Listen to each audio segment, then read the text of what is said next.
Hola, nos encontramos nuevamente con El revés del derecho, nombre que pocas veces se ajusta mejor al tema, urticante tema, y ya vamos a ver por qué, que vamos a tratar hoy. En ocasión de entrevistarnos con nuestro invitado, el doctor Tiscornia, a quien ya presentamos en su oportunidad pormenorizadamente, pero que resumiendo es investigador, doctrinario, fue juez en lo penal económico en un juzgado de esta capital federal y toda una autoridad en esta materia, la cual ya anticipamos en la ocasión anterior en que nos ilustró sobre las incoherencias y las aberraciones del régimen supuestamente especial que rige o regiría para los denominados delitos de lesa humanidad. Es un asunto que está en boca de todos y que es objeto de una verdadera ofensiva mediática, de modo tal que diera la impresión de que cuando la nación argentina se decida, si es que se decide su parlamento, a consagrar esta nueva figura, acabarán nuestros males. Súbitamente habrá llegado la parusía, arribaremos a la beatitud, a la vida perfecta, en medio de una sociedad armónica, organizada y de gente virtuosa. Esto es la denominada figura del delator premiado, cuyo nombre ya de por sí hace correr un escalofrío, porque por lo menos a los que hasta ahora hemos sido objeto de una educación dentro de un marco cultural determinado, la palabra delator no nos trae demasiadas reminiscencias favorables o positivas. Sin embargo, ahora parece que sí. A tal extremo ha llegado este instituto que la República Federativa del Brasil es considerada poco menos que el paradigma del Estado moderno, justiciero, implacable, equitativo y diríamos en remate perfecto. Por eso es que el trasplante de esta figura procesal, pero también de fondo, a la legislación argentina es vista, como dije, como una suerte de panacea apta para que nuestra ajetreada y lenta justicia se acuerde súbitamente de, sin perder esta prenda de justicia, ser célere y eficaz. Sin otros preámbulos, vamos pues a que nos ilustre el doctor Tiscornia, quien en esto, como en tantas otras cosas, es una consumada autoridad. ¿Cómo le va, doctor? Muchas gracias por la invitación, muy bien, gracias. Lo primero de todo, sería bueno si usted puede dar un pantallazo histórico de cómo aparece la figura del arrepentido, que junto con algunas otras colaterales forman parte del derecho positivo argentino, y cuál es el estado actual de la cuestión en nuestro derecho interno. Bueno, corriendo el mes de diciembre del año 1994, se recuerda que se introdujo una reforma al Código Penal, donde se articularon y se introdujeron estos 4 instrumentos. El arrepentido por un lado, el informante por el otro, el agente encubierto y la 4ª categoría fue la denominada entrega vigilada. Acotado al circuito de los estupefacientes. Se entiende que estos institutos funcionan... nació nada más que como herramientas para la lucha contra el narcotráfico. Exacto, dentro del circuito de la narcocriminalidad, acotado a eso, y no a otros delitos. O sea, tenía un alcance muy acotado. Y haciendo un poco de historia, como usted bien lo señalaba, se recuerda que el 14 de julio del año 88, en plena gestión del expresidente Alfonsín, en la República Argentina se desbarata la actividad de la primera organización narcocriminal de composición mixta que operaba aquí, con la recordada Operación Langostino, donde trabajó el juez en lo penal, el entonces juez en lo penal económico, doctor Julio Virgolini, que estaba de feria, en esa feria invernal, me recuerdo bien, y luego lo sucedió el juez natural de la causa, que era el doctor Luis Gustavo Lozada. Básicamente, la tarea consistió en el desbaratamiento de una banda de configuración mixta. Por un lado, el ciudadano colombiano Jonas Rosabe Arias, del cartel vinculado al cartel de Cali, y la conexión argentina. Y lo que se logró desbaratar fue, en un momento inicial, aquel 14 de julio del año 88, fue el secuestro de 200 toneladas de clorhidrato de cocaína en un depósito en la localidad de Avellaneda. Luego se completó el secuestro con cifra que hasta ahora no ha sido igualada, ¿no? Sí, me parece que sí y no, habría que ver. Por ahí hubo algunos que sí, en unos casos de toneladas de cocaína que han llegado al puerto de Vigo, donde superó un poquito la marca, o sea, se llegó a 1 tonelada. Pero eso vino muchos años después.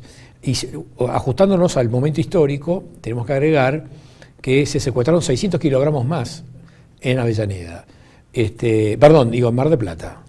Y básicamente en el hallazgo se recuerda que había, dentro del camuflaje de las sustancias estupefacientes, aparecían algunas cajas con el logo de la empresa Estrella de Mar en aquel tiempo, ¿no?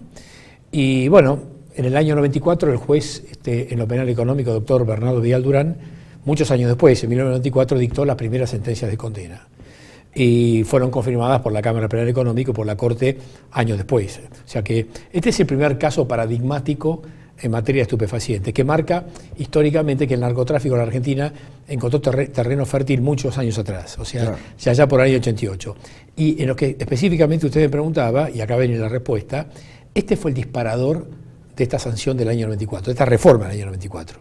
En el contexto de la Operación Langostino se recuerda la actividad de este personaje que aparecía en moto vinculado a la tenista Gabriela Sabatini en aquel tiempo, en el año 90, Carlos Horacio Sauvignon Belgrano. Y la investigación demostró que efectivamente el aporte que él hizo fue sustancial, fue dirimente y fue esclarecedor. Pero mientras esto ocurría, en la jurisprudencia los jueces se tironeaban, algunos le creían a Sauvignon Belgrano, otros no. El juez Speroni le creyó a Sauvignon Belgrano y los hechos demostraron que toda la información, todos los datos que él brindó se corroboraban dentro de un marco de certeza y aportaron datos que permitieron incriminar y corroborar la incriminación de los otros partícipes de la organización criminal. De modo tal que a partir del caso Sauvignon Belgrano, esto disparó presión social mediante la sanción al Código, la reforma del Código Penal que comentamos del mes de diciembre del 94. Y ahí se instituye normativamente lo que antes era un estándar jurisprudencial. Sin embargo, si usted me pregunta si esto fue eficaz a lo largo del tiempo, haciendo un balance, y como usted bien decía, yo creo que o por lo menos no como usted bien decía, yo como intuyo que va a opinar, porque esto me permite anticiparme y aportar una dosis adivinatoria. Me parece que ha sido muy discreto la utilidad práctica de estos instrumentos. La entrega vigilada fue utilizada en 2 o 3 ocasiones y permitió sí que la autoridad española, por ejemplo, la autoridad de destino, España, que era el lugar de destino final de los estupefacientes, claro, se lograra desbaratar en España merced a lo que se llama la entrega vigilada, que consiste en que el país de tránsito, a través de su poder judicial, convalida la salida, a sabiendas de que se está gestando un delito, convalida la salida de una remesa de estupefacientes en un circuito de exportación clandestina, alertando a la autoridad de destino para que la secuestre, ¿correcto?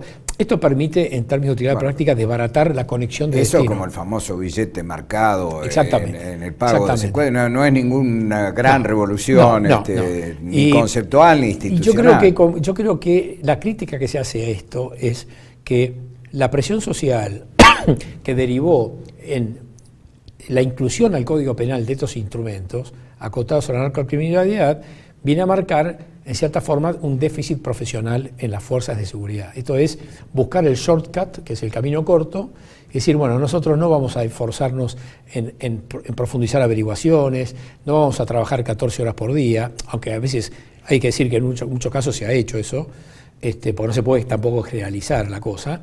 Y lo que se buscó es tener una herramienta práctica que permitiera por un lado, no tener que profundizar tanto las averiguaciones, no tener que hacer una tarea de inteligencia genuina y profunda, y decir, bueno, acá tenemos un buen delator, vamos a ver, a pasar por el tamiz lo que nos dice. Perdóneme, para clarificar a nuestra audiencia, técnicamente, ¿qué es un arrepentido? Un arrepentido es un individuo que, estando involucrado seriamente en el contexto de una actividad narcocriminal y estando seriamente comprometido y formando parte integrante de la organización y habiendo hecho un aporte decisivo, en un momento determinado él decide, merced de la norma, acercarse hasta el órgano jurisdiccional, al Ministerio Público Fiscal, que es el titular de la acción, y también hacia el magistrado y decir, mire, yo me rindo. Es decir, me quiero acoger a los beneficios que la ley permite para el caso de la delación. ¿Y cuáles son esos beneficios? Bueno, en la Argentina es la posibilidad de reducirle sustancialmente la graduación de la pena. Y esto genera dos conflictos. Primero, porque el juez instructor, conforme a nuestro sistema procesal penal y al sistema judicial, el juez instructor carece de potestad para entrar en esta evaluación, porque la graduación de la pena le está reservada al Tribunal de Juicio. Claro. Con lo cual, el delator se encuentra en una situación de incertidumbre, porque, en definitiva, quien va a evaluar la calidad de la información que brinde, no de la delación. Él trató. Exactamente, eso por un lado. Pero por el otro, me hace acordar a una contundente definición que dio el doctor Héctor Orozco, primer fiscal de Cámara que tuvo el Foro Penal Económico cuando se inauguró, allá por 1959. El doctor Orozco, a propósito de la delación anónima, y no tenía nada que ver con el tema de estupefacientes, sino con otro caso, vinculado a otro delito, el doctor Orozco fue contundente. Al final de su alegato y de su dictamen, dijo, en definitiva, el anónimo tiene un destino inexorable, el canasto de la basura. O sea, con esa definición fantástica y sencilla y despojada de todo tipo de tono doctoral o academicista, el doctor Orozco dijo, el vocablo delator, como usted bien decía, cultural, académica y jurídicamente, es repugnante para quienes nos preciamos de tener una formación judicial, quienes hemos transitado por la carrera judicial. Nos resistimos a pensar que un elemento, un concepto tan abominable desde el punto de vista moral como es la delación anónima, pueda tener prestigio institucional o presencia institucional. Fíjese qué contradicción cultural y conceptual. Algo que es repugnante a la moral, como es la delación, pasa a tener categoría de herramienta institucional y, lo que es peor, define quién sí y quién no. Al margen de que queremos creer que los magistrados tienen ese instinto profesional o esa perspectiva que les permitiría tamizar y evaluar cuidadosamente qué tipo de información brinda el delator o el pretendido arrepentido y ver qué datos y precisiones brinda y si esas precisiones se compadecen con la rigurosidad de la verdad. Por ejemplo, si el delator aporta alguna información que el decurso de la investigación viene a demostrar que efectivamente se corroboran ciertos extremos, bueno, en ese caso, digamos que el delator está obrando con seriedad. Pero cuidado con esto porque, como bien lo hablamos con usted fuera de cámara y con otros colegas, con un café de por medio, en tiempos de turbulencia política esta herramienta puede ser peligrosísima, porque basta con que un dirigente político caiga en desgracia, utilizamos la herramienta, armamos un esquema de arrepentimiento de forma fraudulenta, al individuo le hacemos decir esto y esto, y el individuo tiene 10 años de rehén sometido al proceso judicial durante 10 años. Y transcurrido 15 años, un tribunal oral va a desbaratar esto, va a decir, señor, sepa disculpar las molestias ocasionadas, a usted... Y lo que pasó de vida, problema suyo. Exactamente, sí. Entonces, yo creo que la crítica, desde el punto de vista moral, ya está hecha. Y desde el punto de vista propiamente institucional, creo que la herramienta es muy peligrosa, tremendamente peligrosa. En el Brasil yo creo que, quizás desbordado por la situación económica y social, Lula no tuvo más remedio, si no me equivoco Dilma, no tuvo más remedio que sancionar la delación premiada, que tiene ingredientes diferentes a los de la Argentina y que, merced a esa disparidad y esa diversidad normativa, hace imposible que un delator brasilero colabore con la Argentina porque caería automáticamente en un esquema de autoincriminación forzada. Es decir, a diferencia de lo que sucede en Brasil, el delator queda fuera de cualquier contexto de autoincriminación. El delator... O sea, hagamos un paréntesis acá, porque esto es muy técnico y es importante mantenernos acotados. En el sistema argentino, el, entre comillas, arrepentido, lo único que puede negociar es una morigeración de la pena, dentro de las escalas legales, es decir, que no se le puede dar por debajo de lo que la ley manda. Exactamente. Bien. Digamos de paso que esto de arrepentido no tiene nada, porque el arrepentimiento es una contrición estrictamente de conciencia, tanto en lo moral como en lo religioso positivo. El que se arrepiente no pide nada a cambio, se arrepiente porque no soporta el dolor moral. Este se está arrepintiendo en la búsqueda, claro, para conseguir un beneficio. O sea que el término no está bien. En cambio, el término delator de Brasil sí está bien. Sí, en tanto y en cuanto el arrepentido lo que logra es una exculpación absoluta, salirse de un esquema de autoincriminación, y tampoco recaen sobre él consecuencias patrimoniales, como consecuencia de la actividad delictiva. ¿Qué pasa? Este señor Meireles difícilmente brinde una colaboración integral con la República Argentina, porque automáticamente caería en un esquema de autoincriminación forzada. Claro, Fíjese que hubo reuniones, hubo fiscales que viajaron al quedó muy claro que todo, y de que fracasó porque evidentemente ellos no van a brindar una colaboración integral, con el riesgo de quedar autoincriminados en jurisdicción argentina, ¿no? Bueno, acá vamos a hacer un pequeño paréntesis y vamos a continuar luego con este muy, muy interesante y actualísimo asunto.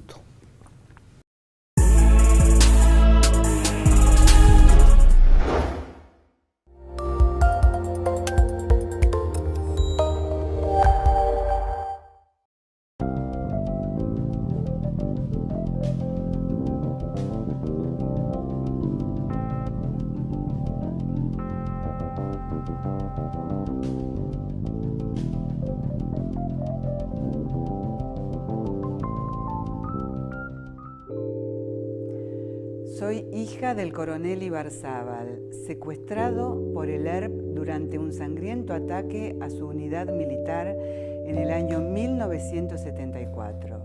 Lo secuestró, lo torturó y lo asesinó. Lo tuvieron 300 días en una cárcel del pueblo y en el momento de su asesinato pesaba 35 kilos. Si sos víctima del terrorismo en la Argentina o conoces a alguien, acércate a Fabita. Te vamos a ayudar.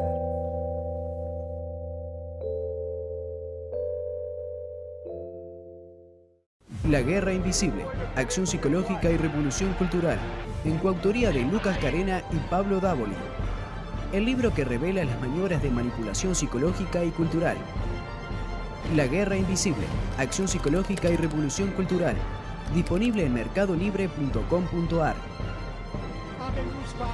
La Guerra Invisible, Acción Psicológica y Revolución Cultural.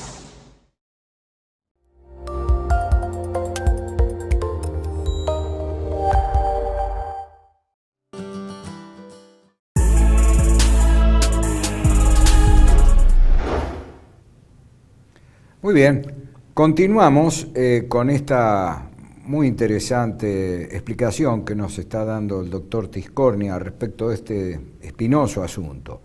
Él concluía sobre un escepticismo totalmente fundado en que esto, tal como está, pueda servir de algo en nuestro país y con relación estrictamente al caso Odebrecht, porque simplemente los eventuales delatores brasileros no lo van a hacer si afrontan la posibilidad de momento insalvable de resultar procesados en la Argentina, porque entonces el efecto sería el contrario.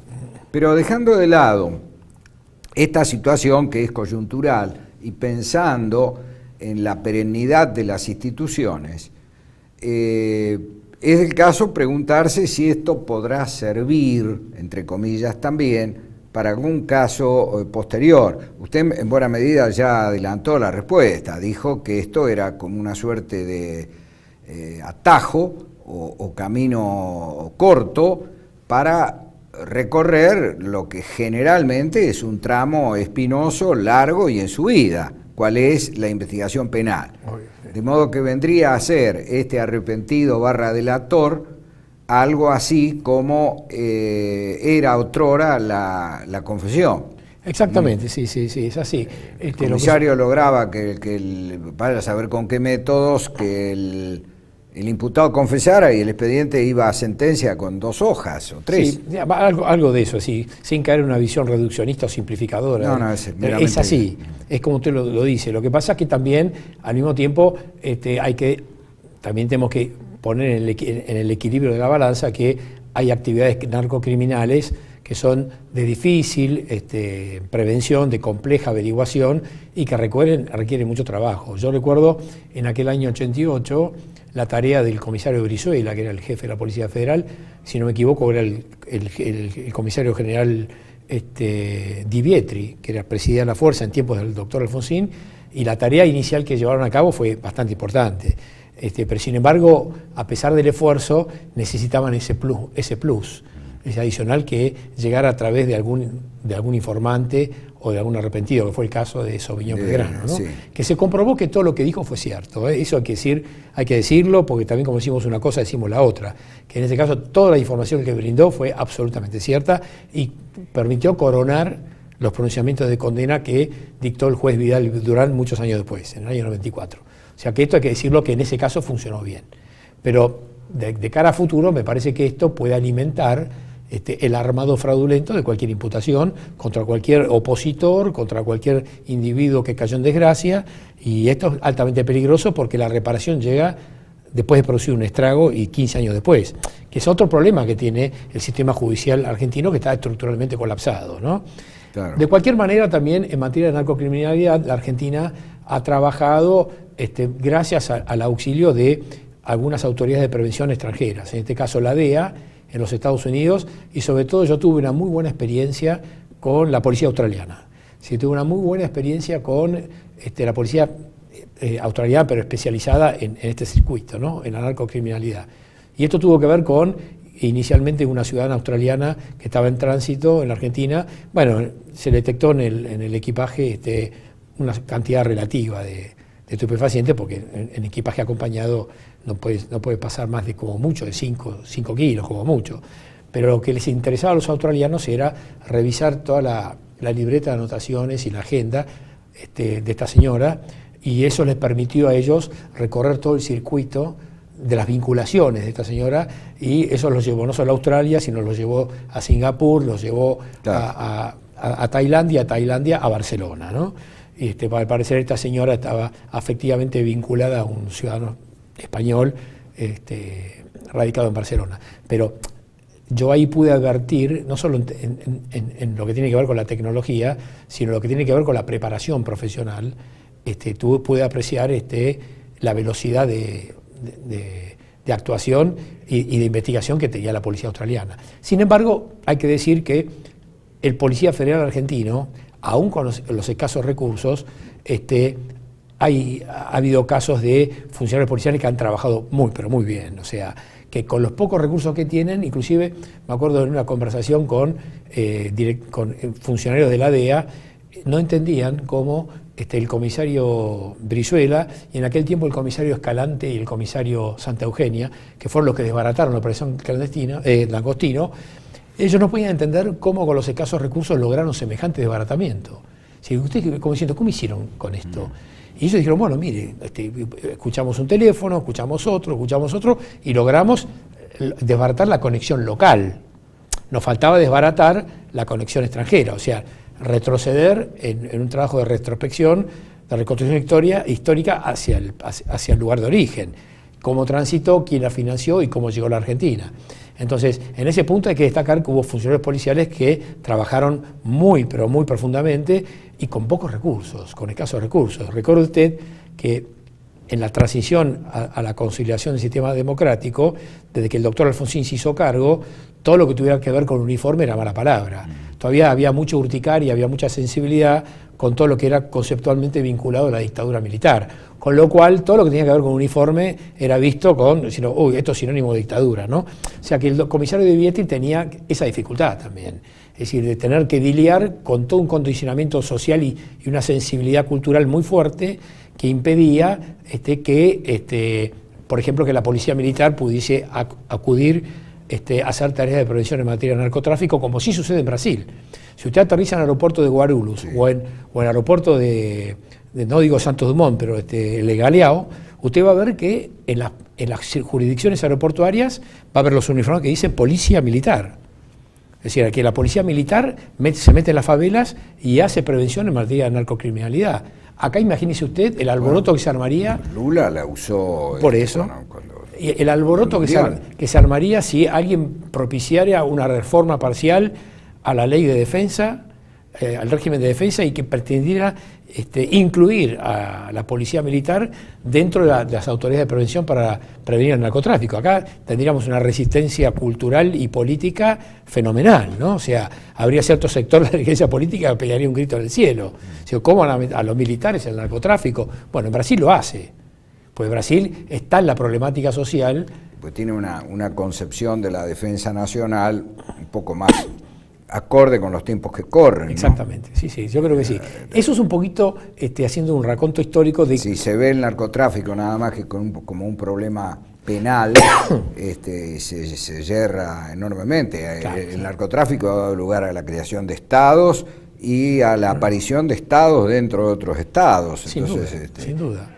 Y después derivó en el narcoterrorismo, o sea, la combinación de actividades narcocriminales con actividades terroristas. Fíjese que hubo entidades financieras que, sospechadas de lavado de dinero, fueron cuidadosamente investigadas en Inglaterra, pensando o en la inteligencia de que podría haber inversores financieros que estuviesen alimentando fondos en esas entidades financieras, y que esos fondos pudieran provenir de actividades vinculadas al narcoterrorismo. ¿Sí? O sea, capitales árabes que aterrizaban o comprando equipos de fútbol. Sí, es decir, en Inglaterra y también en Italia, capitales árabes hacen comprando instituciones deportivas enteras. Y ahí viene una sospecha de dónde viene este dinero, o de los petrodólares o viene de otro lado. Ahora, el problema es que, me parece, más allá de que arrepentido siempre haya habido, por una razón u otra, y que es indudable que no va a haber ningún juez tan desentrañado que no vaya a contemplar al momento de dosificar la pena la situación de aquel que fue útil para el avance de la causa. El problema es, en la medida en que esto se recoge, no es un poco como una inversión de valores, es decir, subversión. Claro, exactamente. Bueno, es subversión es eso, de valores, ¿no? Es eso, existe estrictamente. Pues esto viene a querer decir que el Estado es el principal malhechor. O sea que acá volveríamos a los tiempos del viejo Proudhon, ¿no? La propiedad es el robo. El Estado es una asociación de malhechores. Porque ¿qué ocurre? Si resulta que todo lo más abyecto de la escala social pasa a ser santificado y elevado a niveles excelsos, porque interviene el Estado, bueno, acabados estamos, y no estamos demasiado lejos de eso. No, una cosa es que el Estado administre a los malhechores, una cosa es que el Estado administre la información de un malhechor, otra cosa es que el Estado pase a consagrar institucionalmente la actividad criminal. O sea, que el Estado mismo se convierta no solo en administrador de la actividad criminal, sino que la jerarquice y le dé posicionamiento institucional al punto de incorporarlo normativamente a estos instrumentos. Ahí está el problema. Y además de ello, convertirlo al juez en una suerte de negociador, de balanceador, ¿no? El juez negocia, y el fiscal negocia. También. Bueno, pero el fiscal es parte, en fin.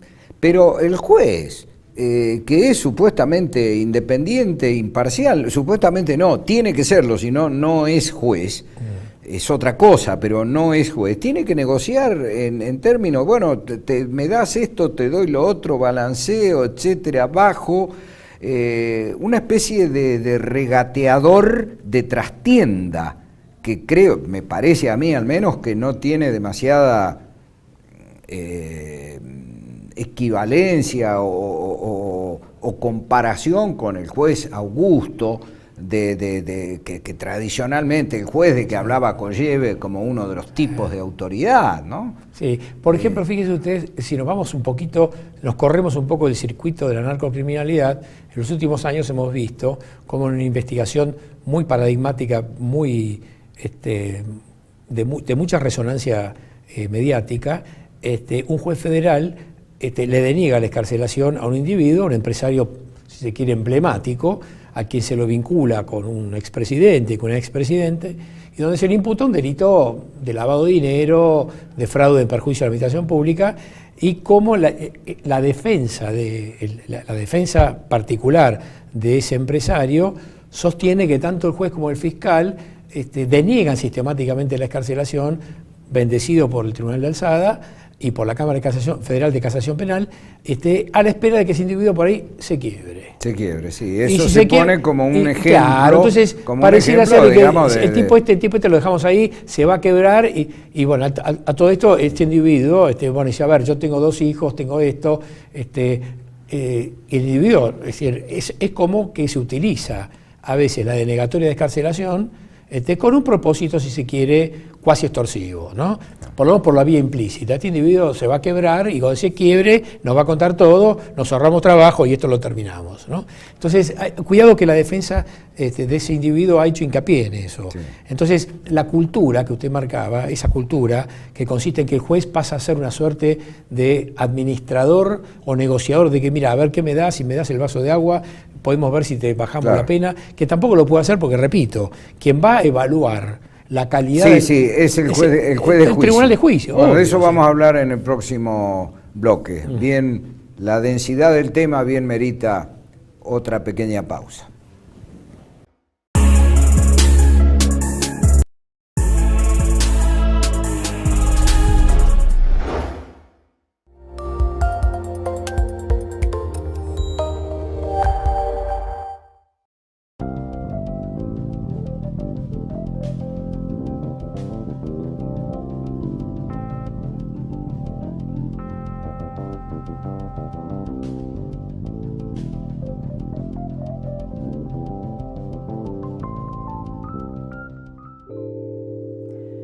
Soy hija del coronel Ibarzábal, secuestrado por el ERP durante un sangriento ataque a su unidad militar en el año 1974.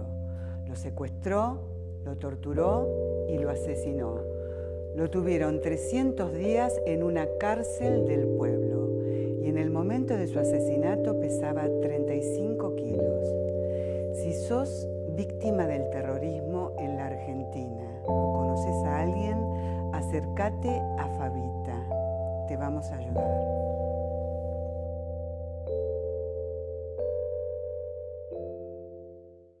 La Guerra Invisible, Acción Psicológica y Revolución Cultural, en coautoría de Lucas Carena y Pablo Dávoli.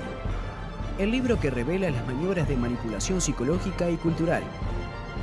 La Guerra Invisible, Acción Psicológica y Revolución Cultural, disponible en mercadolibre.com.ar. La Guerra Invisible, Acción Psicológica y Revolución Cultural.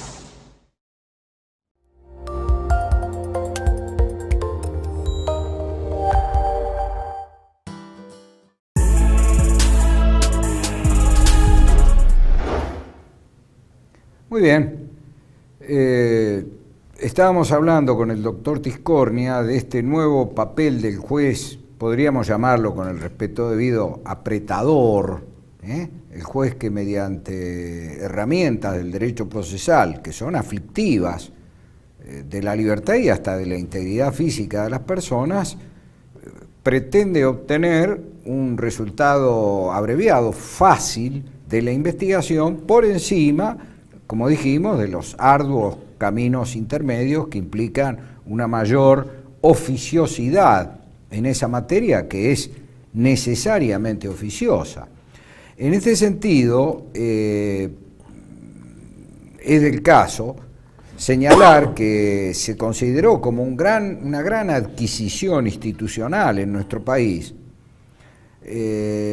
como la consagración de que el juez de juicio fuera necesariamente distinto del juez de instrucción. Tanto que eso hoy día está considerado un derecho humano. Ahora, viendo el caso de Brasil, el juez es el mismo.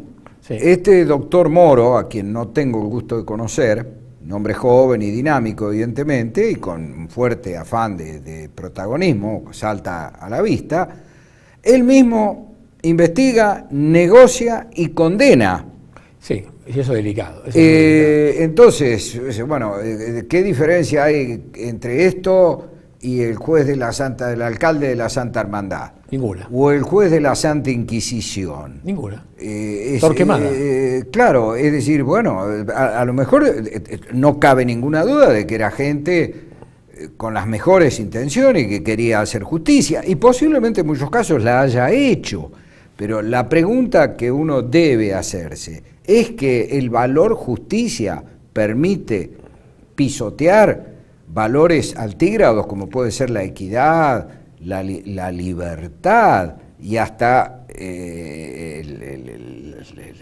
la salud misma de las personas, porque el que crea que meter a una persona presa lo único que implica es privarla de la libertad ambulatoria, no sabe en qué mundo vive. Exactamente. Ni en Noruega pasa eso. Sí. No hablemos de la Argentina. O sea, es muy grave meter a una persona en la cárcel, nada más que para ganarle por cansancio y que confiese lo que se supone que va a confesar, porque lo único que no se le admite es que diga yo no hice nada. Sí, es verdad, y yo creo que ahí el Brasil va a tener que a la larga reformular su sistema procesal, porque van a llegar reclamos y planteos a la Comisión Americana de Derechos Humanos en orden al respeto del principio de neutralidad, porque evidentemente no puede ser el mismo magistrado que instruye, que lleva adelante la investigación, que sea el mismo que dicte la sentencia, porque está emocional y psíquicamente condicionado a consagrar la legalidad del trabajo. Una cuestión estadística. No solo eso, sino que hay un instinto natural, si se quiere, hasta cultural e intelectual, de consagrar la legalidad del edificio que usted construyó. Si usted construyó el edificio y los cimientos, no va a decir después en la sentencia, no, la verdad que me equivoqué, hice mal esto está mal, lo absolvemos porque la verdad que yo trabajé muy mal. Es decir, caería en un circuito de autocontradicción el magistrado. Estaría descalificando su propia tarea. O sea, y esto es altamente peligroso. El juez Moro no debería ser el mismo que dicte la sentencia. El juez Moro debería acotarse a su rol, que es investigar, recoger información, resolver la situación procesal dentro de un marco de provisioriedad de los imputados, y luego un tribunal de juicio debería evaluar toda esa tarea que ha hecho. Me parece que ahí hay un déficit muy serio en términos de neutralidad, en términos de imparcialidad, donde ya no solo la Corte Europea, sino la misma Corte Interamericana de Derechos Humanos ha trazado estándares muy claros en la materia. En la Argentina, en el caso Llerena, la Corte Suprema fue muy clara. Dijo, por ejemplo, en materia correccional, claro. En materia correccional, porque se extendió a todo lo fuero, porque evidentemente el mismo magistrado que investiga no está en condiciones, digamos así, intelectuales, si se quiere, de desautorizar su propia tarea, ¿no? Entonces un poco esto responde a su pregunta, me parece, ¿no? Seguro. Tiene que ver con eso. Es un asunto, lo llamativo es que nadie diga nada, porque esto es una cosa tan clara como aquello del rey está desnudo, cualquiera ve. Quiero creer que Pero acá el doctor Moro vino, lo recibió el presidente de la Corte, nadie dijo nada, pero no, esto es. Me parece que en Brasil los letrados defensores creo que están haciendo planteos en ese sentido. Me imagino que lo harán. Y creo que están haciendo. Brasilero y creo que ya hay denuncias radicadas, no sé si a título cautelar, en la Comisión Americana de Derechos Humanos sobre este punto. Me parece. Lo que pasa es que el tema es tan sensible que yo pregunto qué comisionado de la Comisión Americana de Derechos Humanos va a dictar una cautelar congelando este proceso y exigiéndole a la República Federativa del Brasil que reformule su sistema normativo y que lo readecúe, ¿sí?, a una composición no solo recursiva, sino también institucional, que divida la actividad entre la etapa de instrucción, la etapa de juicio, la etapa de revisión y la etapa de ejecución, como está en la Argentina.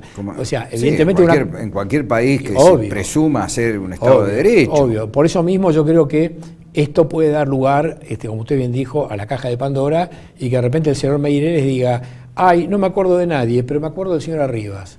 Es llamativo que un individuo como Meireles, que ha intervenido supuestamente en arriba de 500 giros bancarios o transferencias bancarias o más, no recuerde por lo menos a 40 funcionarios argentinos sobre los cuales se le preguntó y que selectivamente recuerda al señor Arribas. Por lo menos esto llama la atención, no deja de llamar la atención. Si un individuo que tuvo esa capacidad de acción, de haber generado transferencias bancarias donde supuestamente se abonaban coimas a funcionarios públicos en la Argentina, que no recuerde, a excepción de Arribas, ningún otro más. O sea, esto por lo menos llama la atención. O sea, es un dato poderosísimo. Ahora, si esto va a funcionar así, estamos en un problema, ¿no? Estamos en un serio problema. Parecería que, so pretexto de llegar a ese estado ideal, a esa suerte de beatitud que implica la consagración plena de la justicia, estamos consagrando el reino de la iniquidad. En tiempos de la República decían que era preferible 100 criminales en libertad que un inocente preso. Eran otros tiempos. Yo me pregunto si habremos avanzado en nuestra maduración institucional con esta especie de botas de las 7 leguas que estamos usando y dejando todo por el camino a costa de llegar a un punto que suponemos que es la salvación eterna, y por ahí es el quinto de los infiernos. Es altamente probable, porque más allá de la calidad profesional de los magistrados y de que en muchos casos la experiencia de vida les permite administrar el funcionamiento de estos institutos con mucho cuidado, el problema es que el instituto en sí mismo es altamente peligroso. Porque, como usted bien dijo, un dirigente político cae en desgracia y se pone en marcha la ingeniería sincronizada para hacer una imputación fraudulentamente orquestada, y ese individuo, ¡blum!, listo. Y además, como el juez negocia, usted fíjese que hay un ex juez federal que está siendo juzgado, creo, no conozco bien el estado actual de la cuestión, pero se lo imputa básicamente de haber negociado con un imputado en un sonado asunto atroz que ocurrió en nuestro país, que fue, creo, el atentado al local, al edificio de la AMIA. Correcto. En esa ocasión se dijo que una de las personas que en definitiva creo que terminó absuelto, un oficial de la policía bonaerense, si mal no recuerdo, de la Policía Federal, que había recibido una importante suma de dinero y que en esa transacción había estado comprometido tanto el juez como los fiscales. Entiendo que ese asunto está todavía sin resolverse, pero a esta gente le ha significado una especie de vía crucis que vaya a saber cuándo habrá de terminar. Por lo pronto la destitución y aparte todo el espantoso engranaje judicial con sus miles de recursos y medidas y contramedidas y demás. Ahora, en definitiva, ¿qué autoridad hay para imputarle a alguien haber negociado con un procesado si ahora resulta que el juez y el fiscal pasan a convertirse fundamentalmente en negociadores con delincuentes? Sí, tal cual. Sí, evidentemente es un ejemplo fantástico el que usted acaba de dar, porque evidentemente con qué autoridad moral se puede llegar a una sentencia de condena respecto al magistrado, ¿no? Es decir, usted negoció con este individuo a cambio de información tal cosa y esto no se puede hacer porque ¿cómo hizo esto? Es decir, en definitiva también esto marca que el sistema judicial obra fuertemente condicionado por otros factores adicionales. La sensibilidad social que produce cierto tipo de episodios. Sobre todo cuando esta es potenciada por los medios. Además. Que son ahora los que están instalando este asunto de la panacea de nuestro arrepentido delator. En la Corte Interamericana, en el caso de la destitución de 5 magistrados del Superior Tribunal del Perú, fallo que dictó Tribunal Constitucional. El tribunal el 31 de enero del 2001, dejó expresamente a salvo, ¿sí?, que el sistema judicial no puede desempeñarse o desenvolverse en función de cuál es el estado de opinión colectiva en un momento determinado con respecto a cierto asunto. Porque los estados de opinión, doctor, son absolutamente circunstanciales y están expuestos a modificaciones permanentes. Lo que es sensible hoy no lo es mañana. Y después aparece otro episodio y esto queda sepultado a las capas geológicas del olvido. Pero mientras tanto, el que resultó víctima. Sí, y exactamente. ese, para emplear el lenguaje en boga entre los jóvenes, perdió. Exactamente. Ese perdió. Exactamente. Bueno, ha sido un placer realmente esta muy erudita disertación, que creo además ha tenido una claridad meridiana y que nos sigue dejando abierta la duda. La República Argentina ojalá esté mejor. Ojalá llegue algún día a ser, como alguien deseó, un Estado libre, justo y soberano en sus debidos contextos. Lo que parece evidente es que por estos caminos tortuosos de la elevación de inmoralidades profundas, de francas patologías sociales, se llegue a resultados bien quistos. No lo veo. No queda allí. Muchísimas gracias y hasta nuestro próximo encuentro.